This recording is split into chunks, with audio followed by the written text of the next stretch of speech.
Hello friends, చూడండి బెండకాయ fry. ఈ కేజీ ముక్కలండి. ఇదిగోండి, ఇలా ఆయిల్లో వేయించేసి కొబ్బరి వేసి ఫ్రై చేయటమే. మీకు చూపిస్తాను చూడండి. ఇదిగోండి, బాగా ఇలా వేయించేయాలి ఆయిల్లో. ఇవాళ కొంచెం కేజీ చేస్తుంది. నిన్న వంకాయ ఫ్రై ఎక్కువ చేసా, అది ఉండిపోయింది.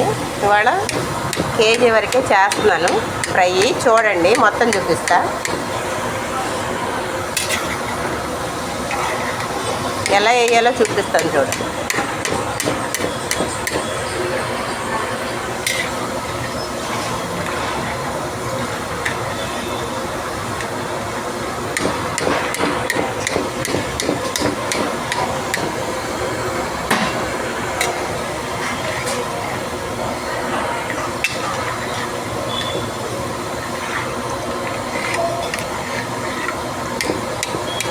బాగా వేగిపోయినాక, ఆయిల్ బాగా కాగినాక ముక్కలు మొత్తం వేసేసి ఇలా వేయించుకోవటమేనండి. ఇలా వేయించుకో. ఇప్పుడు ఆయిల్ ఎక్కువ ఉంది కదా, ఈ ఆయిల్ తీసేయటం.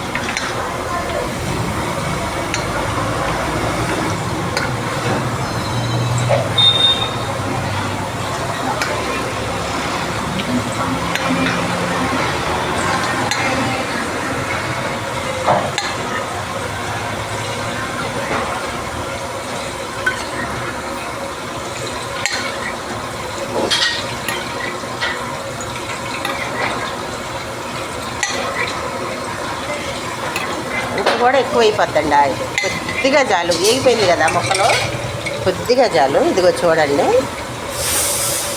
కొంచెం అల్లం పేస్ట్, తిరగమూత నిన్న వేసేసిందే ఉంది, అదే వేసేస్తాం. అంటే ప్రత్యేకంగా వేయించాం తిరగమూతని, వేసి తట్టి పెట్టుకుంటాం బాక్స్. అది వేసేస్తాం అనమాట. గబగబా అయిపోతుంది కదా స్పీడ్గా. ఇదిగోండి, అల్లం పేస్ట్ బాగా వేగాలి. చూడండి, వేగిన తర్వాత ఇదిగోండి, చూసారా, ఇది బాగా వేగింది కదండి. ఇదిగోండి తిరగమూత. దాంట్లో పెట్టుకుంటారనమాట ఎంత కావాలో అంత. కొంచెం తక్కువైనా ఎక్కువైనా మళ్ళీ ఎడ్జస్ట్ చేసుకుంటే. ఇదిగోండి, కొద్దిగా కరివేపాకు కూడా వేస్తున్నాం.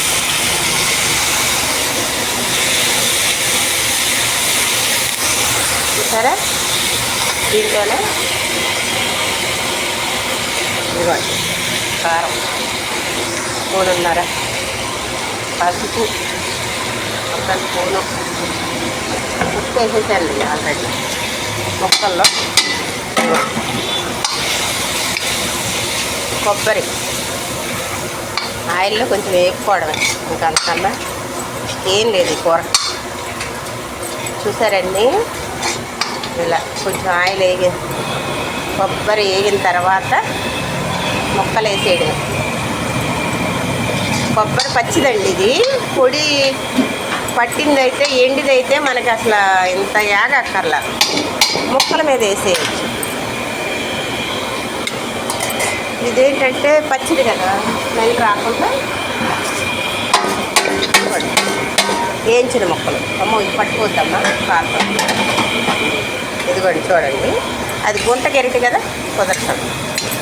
ఇదిగోండి, ఇదే కొబ్బరి ఫ్రై. దీని మీద కొంచెం పల్లీలు వేయించుకుని వేస్తే చాలా బాగుంటుందండి, సూపర్గా ఉంటుంది. ఇవాళ కొంచెం పల్లీలు అయిపోయింది మా దగ్గర వేయటల్లా, అందుకే కొబ్బరి బెండకాయ ఫ్రై. ఓకేనండి, లైక్ చేయండి, షేర్ చేయండి.